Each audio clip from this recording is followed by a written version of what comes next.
Selamat malam saudaraku, selamat hari Minggu bagi semua yang beragama Kristen. Tuhan Yesus memberkati. Saya baru nonton televisi berita. Saya lihat, wah luar biasa. Para polisi di daerah Jawa sana, di Jakarta, daerah Jawa sana lah, khususnya Jakarta lah. Saya lihat banyak preman ditangkapin, ya kan? Tangkapin cepat. Ada debt collector yang ingin merampas mobil ditangkap, ya. Terus press release. Sebenarnya saya terharu melihat di situ. Wah, polisiku yang kucintain cepat ya. Dan saya cemburu. Kenapa ya saya nggak tinggal di Jakarta ya? Kalau memang seperti itu ya. Dan saya yakin itu memang benar di Jakarta. Di Jawa sana polisinya lebih peduli kepada laporan masyarakat. Tetapi saya kan tinggalnya sekarang ini di Sumatera Utara. Saya lahir besar dan sekolah di Sumatera Utara. Dan saya lihat, ya saya merasa berpikir kepala polisinya sama ya. Sama lah ya, orang Sumatera Utara kan Indonesia juga. Jadi aturannya pasti sama, perintahnya pasti sama. Jadi Bapak Kapolda Sumut, saya heran juga lihat Anda. Ya. Anda tidak ada ya tim anggota Anda yang khusus memantau media sosial yang viral-viral.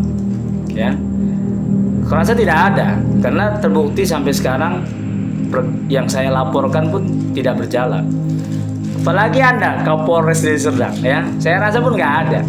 Surat saya sudah sampai, ya, dan viral TikTok saya tentang pendapat saya, ya, di Kapolsek Talungkenas, ya, Polsek Talungkenas ya, Bapak Kapolres Deli Serdang ya.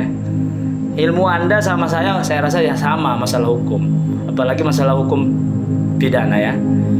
Saya mau tanya sama Anda ya, Bapak Kapolres Deli Serdang, mana yang didahulukan? Apabila kejadian tindak pidana terjadi didahulukan, kemudian dibawa ke perdata, mana didahulukan diselesaikan? Saya rasa pidananya diselesaikan duluan. Dan itu terjadi di Polsek Talungkenas. Klien saya itu sudah punya surat tahun 1990. Dia tanam durian di situ. Selama 34 tahun gak ada yang ganggu, durian gak ada yang nebang. Setelah tahun 2024 bulan Oktober, duriannya dicuri, diambil. Ya, diambil. Bapak Kapolres Deli Serdang dilapor ke polisi, tertangkap tangan.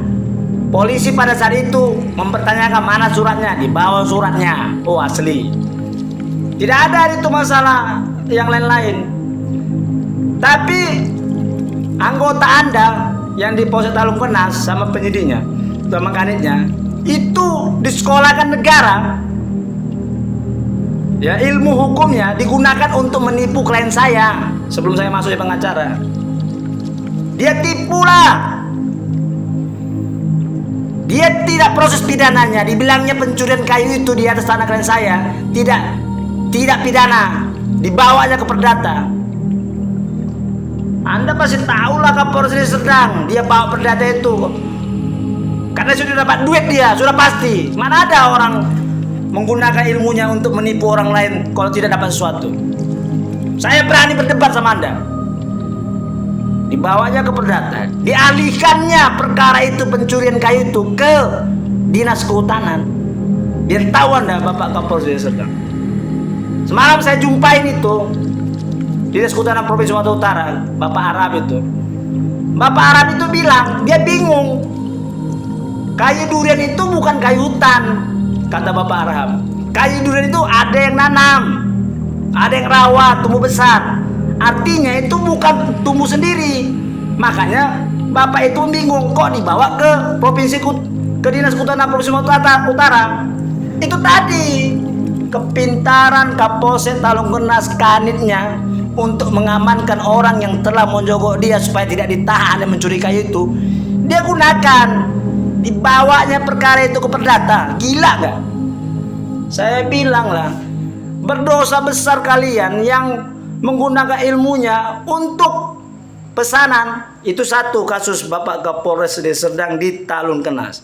Itu kasus satu. Saya sudah pastikan dia gunakan ilmunya untuk mengamankan orang yang mencuri kayu itu. Kalau secara hukum pidana didahulukan.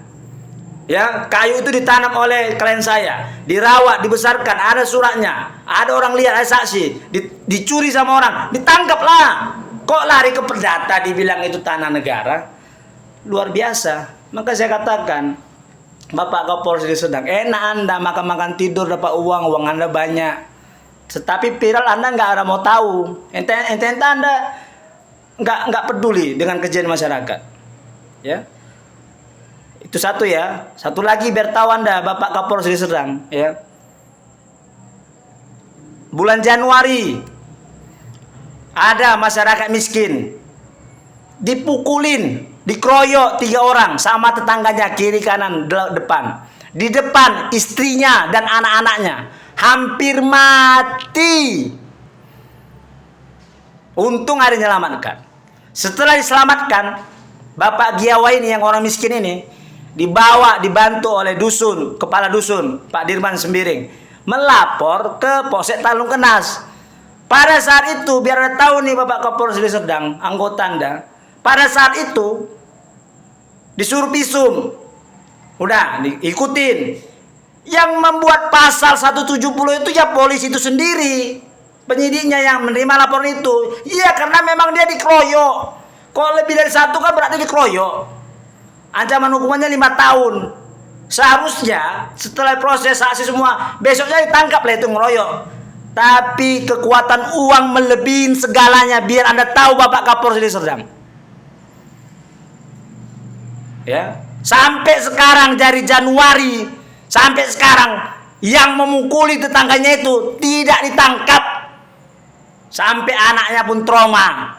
Di depan anak di bawah umur, seharusnya Polsek Talun Kenas memberi pendampingan kepada anaknya karena dilihat bapaknya dipukulin. Tapi apa yang dilakukan oleh Kapolsek Talun Kenas sama kanitnya, sama jupernya? Lucu. Uang segalanya. Itulah anggota Anda, Bapak Kapolres Deli Serdang. Anda mau tantang saya, ayo saya jumpai. Di mana kita? Kita berdebat hukum.